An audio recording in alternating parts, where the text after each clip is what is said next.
से डाल रहे हैं। क्यों एक सुअर को हो गई फांसी की सजा, और क्या आपने कभी इतना छोटा कुत्ता देखा है? दोस्तों, ऐसी इंटरेस्टिंग फैक्ट्स और किस्से कहानियों को जानने के लिए बने रहिए वीडियो के लास्ट तक। Fact number 20। साल 1386 में फ्रांस के शहर नॉर्मंडी में एक सुअर को अपनी गलती के चलते फांसी का हुक्म सुनाया गया था। दरअसल उस इलाके में एक सुअर ने एक छोटे बच्चे को काट लिया था, जिसके बाद उस बच्चे की मौत हो गई थी। मामला जब कोर्ट में पहुंचा तो कोर्ट ने फैसला लेते हुए उस सुअर को एक हत्या का दोषी करार देते हुए मौत का हुक्म सुनाया था। इसके बाद उस सुअर को पूरी तरह से खूनी का यूनिफॉर्म पहनाकर पूरे कायदे कानून के साथ उसे चौराहे पर फांसी दी गई, जिसे शहर के सभी लोगों ने लाइव देखा था। Fact number 19। दोस्तों, आज जहां चाइना टेक्नोलॉजी के मामले में पूरी दुनिया से आगे निकल रहा है, वहीं एक समय ऐसा भी था जब इंडिया की नालंदा यूनिवर्सिटी में एडमिशन लेने के लिए चाइनीज लोग कई सालों तक संस्कृत सीखते थे, क्योंकि उस समय नालंदा यूनिवर्सिटी दुनिया की सर्वश्रेष्ठ यूनिवर्सिटी थी, जहां दुनिया भर से लोग पढ़ने के लिए आते थे।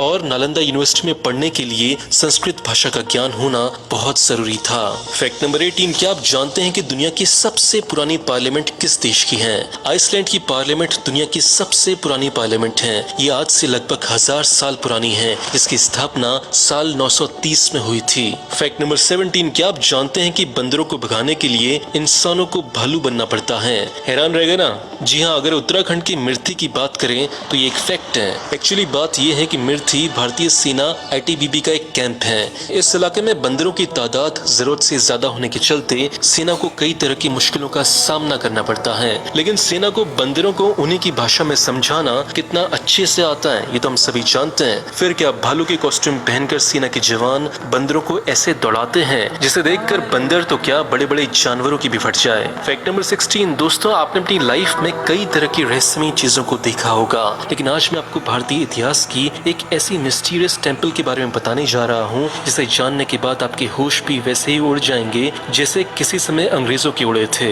दोस्तों, मैं बात कर रहा हूँ कर्नाटका के विट्ठल मंदिर की। इस मंदिर में 56 ऐसे पिलर हैं जिन्हें बजाने में उनसे सुरीली आवाजें निकलती हैं। कहा जाता है कि ये मंदिर रामायण काल के समय का है। इस मंदिर के इन पिलर्स को मिस्टीरियस पिलर्स भी कहा जाता है। जब भारत में ब्रिटिश रूल था, तब उन्होंने इस रहस्य पर से पर्दा उठाने के लिए यहाँ से 2 पिलर्स तोड़ भी दिए थे, लेकिन उन्हें कुछ नहीं मिला। ये पिलर्स आखिर कैसे इतना सुरीला म्यूजिक प्रोड्यूस करते हैं, ये सवाल आज भी एक रहस्य ही बना हुआ है। Fact number 15। दोस्तों, क्या आपको पता है कि भारतीय इतिहास की सबसे पहली महिला स्वतंत्रता सेनानी कौन है? अब आप में से बहुत सारे लोग रानी लक्ष्मीबाई का नाम लेंगे, लेकिन मैं आपको बता दूं कि रानी लक्ष्मीबाई से पहले भी एक ऐसी रानी हुई थी जिन्होंने अकेले अपने दम पर पूरी की पूरी पुर्तगाली फौज को घुटने टेकने पर मजबूर कर दिया था।